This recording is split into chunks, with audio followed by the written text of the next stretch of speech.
What if your mother wrote you a letter, knowing the entire world might one day read it? Now imagine that mother was Princess Diana. It began without headlines, without whispers, without warning. Tucked away in a forgotten lot, at a modest London auction house, surrounded by dusty keepsakes and faded photographs, sat a letter that would reignite global fascination with the most beloved woman of the modern monarchy. No royal press release, no curated palace spin, just ink on paper. Real, raw, and echoing with the heartbeat of a mother who had already become legend. The date? July 2004, 7 years after the world stood still at the news of her death. And the discovery? Nothing short of earth-shattering. What lay within wasn't a royal decree or ceremonial note.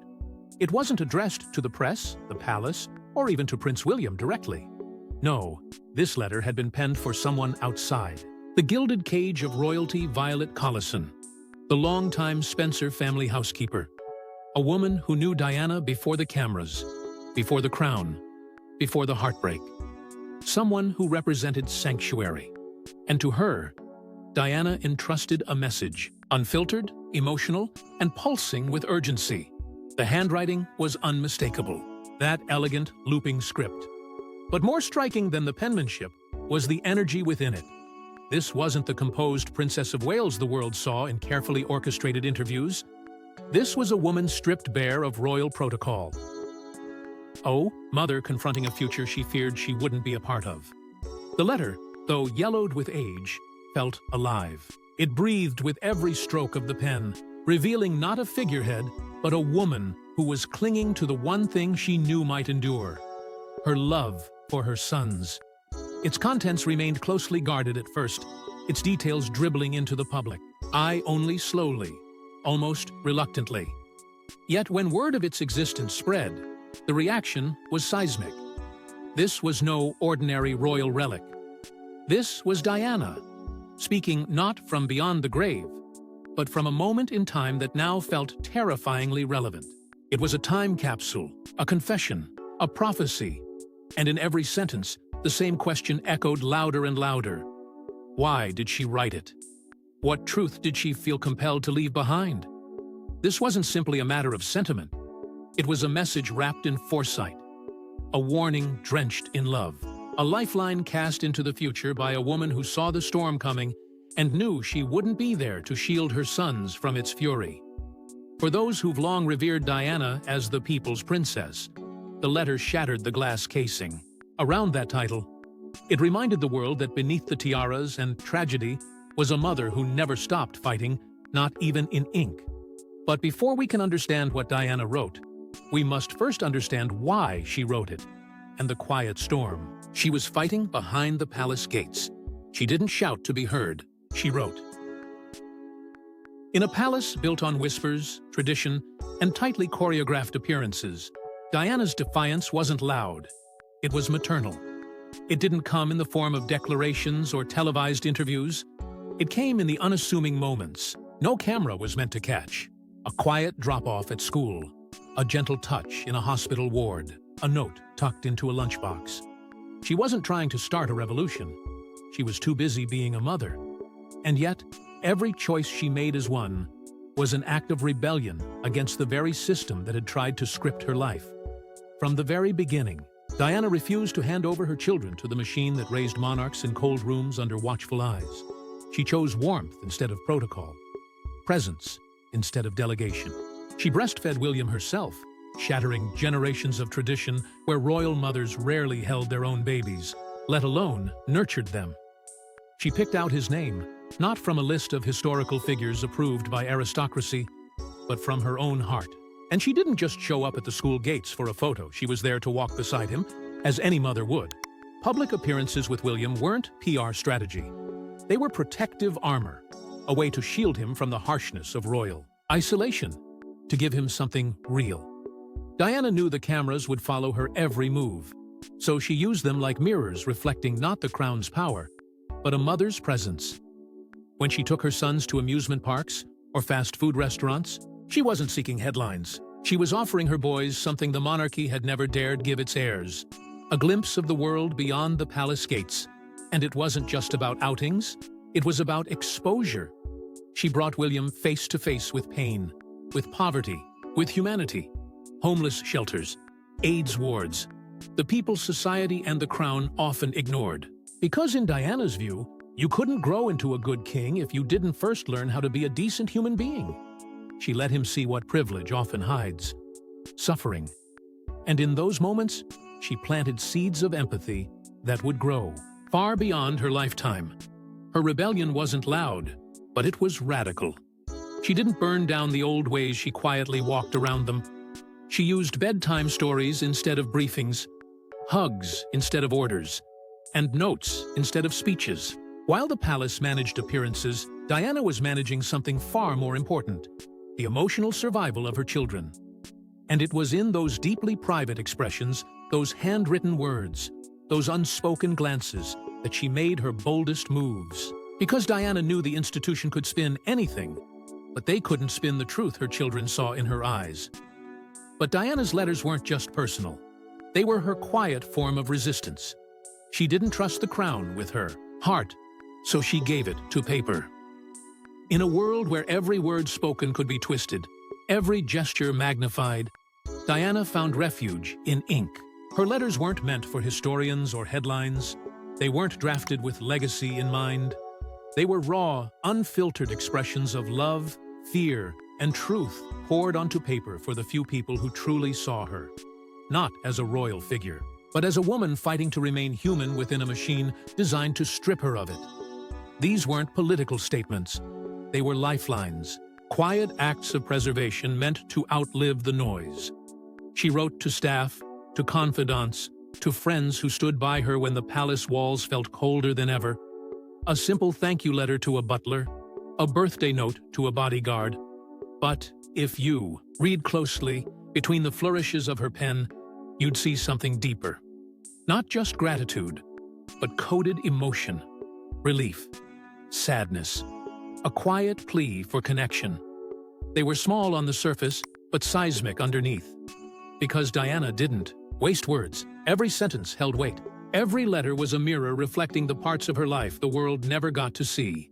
And then there was the letter signed by all three: Diana, William, and Harry. A thank you to Sergeant George Plum for organizing a motorbike display for William's birthday. What seemed like a casual gesture was, in fact, a deeply intimate moment captured in time. The boys' signatures, uneven and childish, sat beside Diana's, creating a living snapshot of family joy in a world of staged smiles and orchestrated appearances. It wasn't palace-approved correspondence. It was maternal pride laid bare, a glimpse into what truly mattered to her: moments of normalcy, shared joy, and her son's presence at the center of everything. Writing was Diana's escape, her sanctuary, a place untouched by protocol or press. When her voice was muffled by institution, she turned to her pen. When emotions swelled and the palace offered no ear, she wrote it down. And in those private letters, the truth spilled out. Her fears, her regrets, her love, her warnings. The letters became a map of her mind and soul during a time when the rest of the world only saw curated photographs and tabloid spins. Behind the curtain, Diana was desperately trying to protect not only her son's, but her own spirit. Because she knew the crown had its way of rewriting stories. She'd seen the truth distorted too many times to believe otherwise.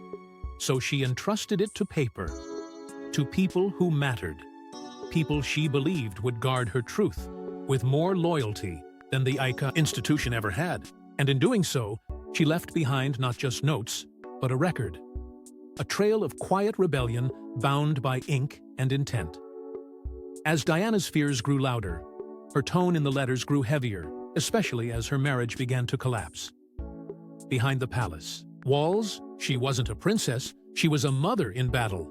Every moment Diana spent within the monarchy was a negotiation. But once she became a mother, the stakes changed. Her fight was no longer for herself, it was for her sons. The palace, with its gilded hallways and centuries of protocol, became a battleground. One where she was outnumbered, outmaneuvered, and constantly under watch. But Diana didn't back down. She began a quiet war, waged with purpose and precision, to carve out a safe space for William and Harry a space where love could breathe, where childhood wasn't suffocated by scrutiny.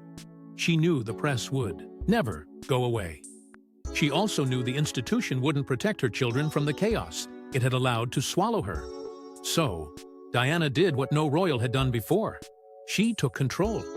She began striking calculated deals with the media. If she gave them moments photographs outside the school gates, quick interviews at charity events, they might give her sons room to breathe. It wasn't just strategy, it was sacrifice. Every camera flash she allowed came with a price, but she paid it anyway, believing she could buy her children just a little more privacy. Royal advisors weren't pleased. They wanted control back, spin restored, order upheld. But Diana had learned long ago that the people behind the palace gates didn't always have her best interests at heart. So she managed the exposure herself, alone.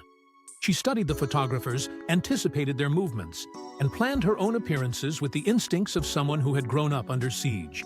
And when the tension peaked, when the headlines blurred the lines between truth and fiction, she still showed up with composure on her face and fury in her pen. Her letters during this time reveal a woman exhausted, not just physically, but emotionally. They speak of sleepless nights, of overwhelming dread, of being watched at every turn. But within that exhaustion, there was defiance, a determination to protect William and Harry from the very system she had once believed in. The public saw glamour, but the paper told a different story. A woman who carried the weight of two young futures on her shoulders and feared what might happen if she slipped. She wasn't negotiating for fame. She was buying breathing room for bedtime stories, quiet dinners, moments of normalcy that the world would never see. And even when the cameras caught them, even when the headlines twisted the narrative, Diana stayed focused on her mission, shielding her sons not just from the media, but from the emotional void that the monarchy often demanded. But even as the institution tried to silence her, Diana found one way to make her voice eternal. She wasn't raising a king. She was raising a man with a heart. From the very beginning, Diana knew the world had already written a script for her son, future monarch, defender of the faith, sovereign of the realm. But she rejected the idea that a crown should weigh heavier than a conscience. She didn't want William to rule with detachment. She wanted him to feel the world he would one day serve, and not from behind bulletproof glass or palace gates, but up close, in its rawest, most vulnerable form. So while the monarchy prepared him for pageantry, Diana prepared him for humanity. She didn't give him speeches about service.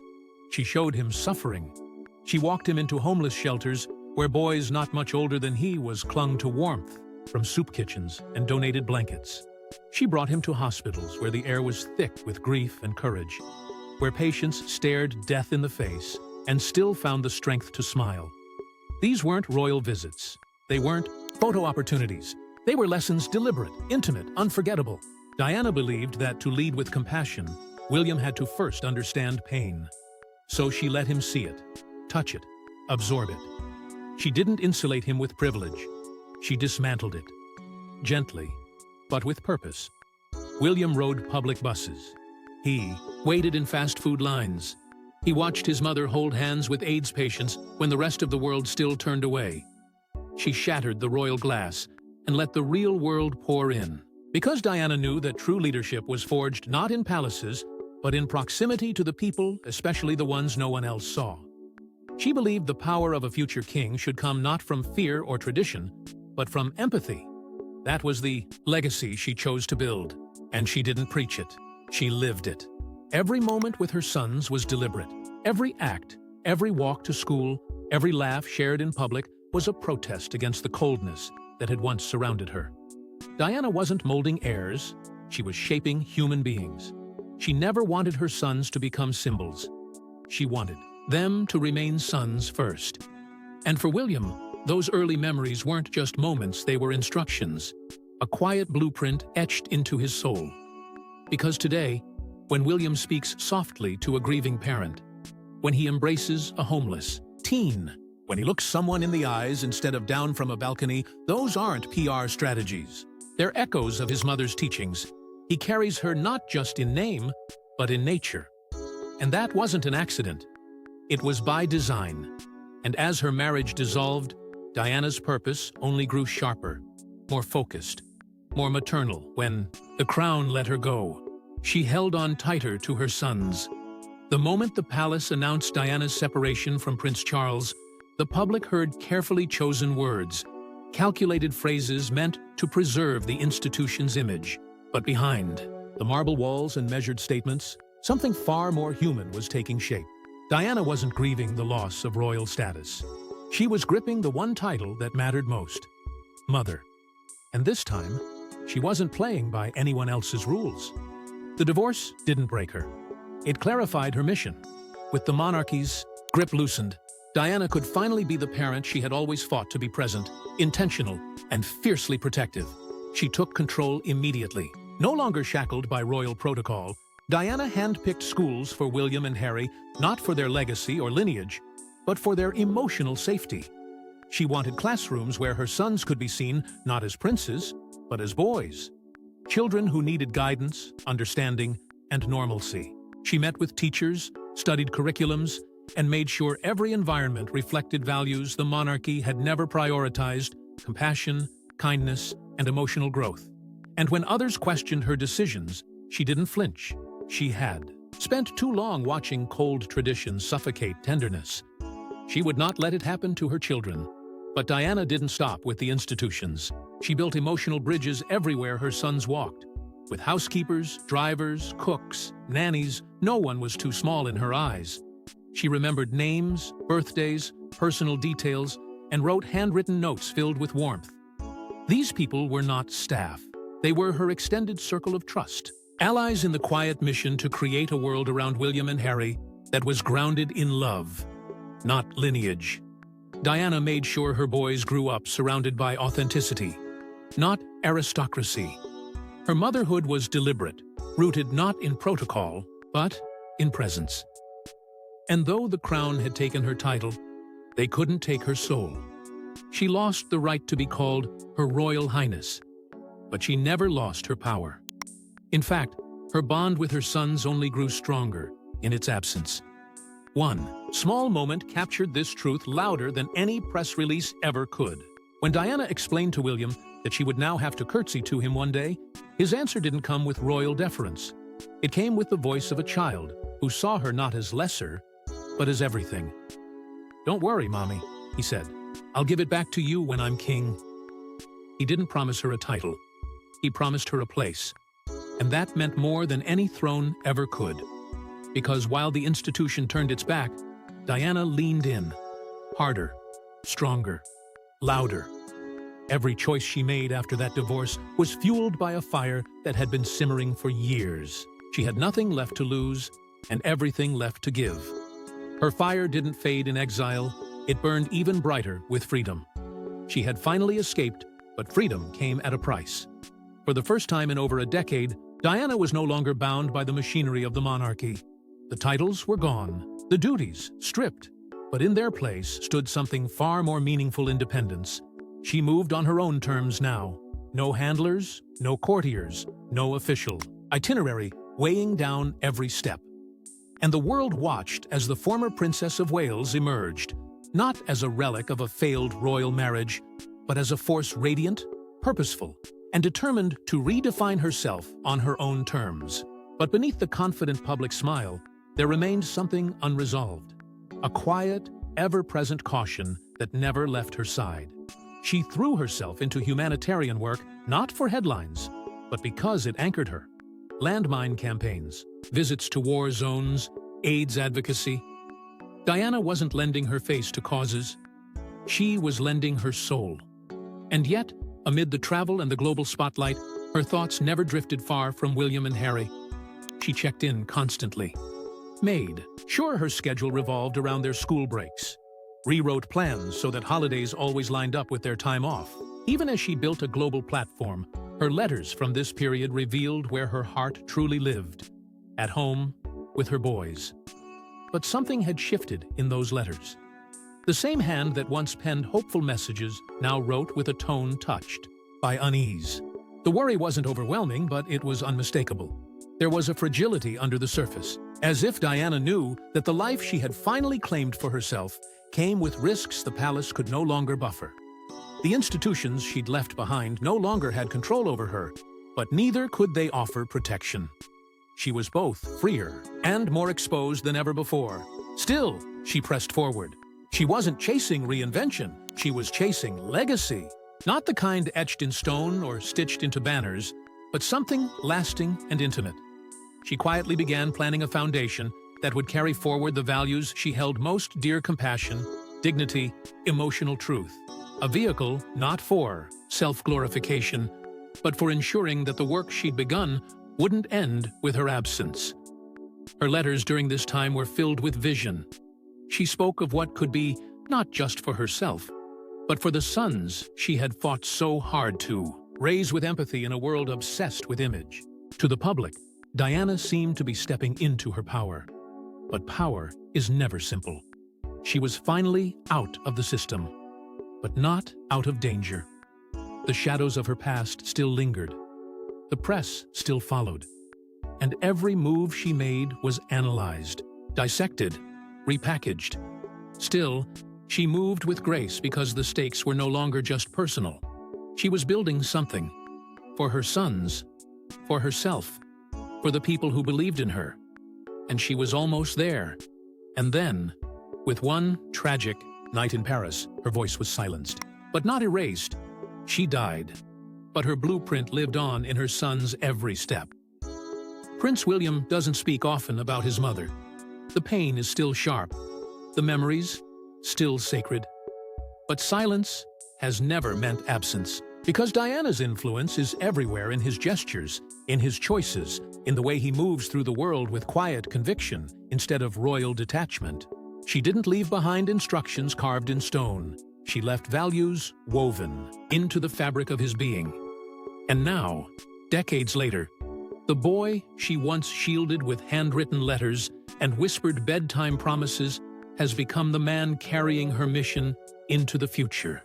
It became undeniable with the launch of the Heads Together campaign: mental health, grief, vulnerability. These weren't topics the monarchy traditionally embraced, but William didn't just endorse them, he led with them.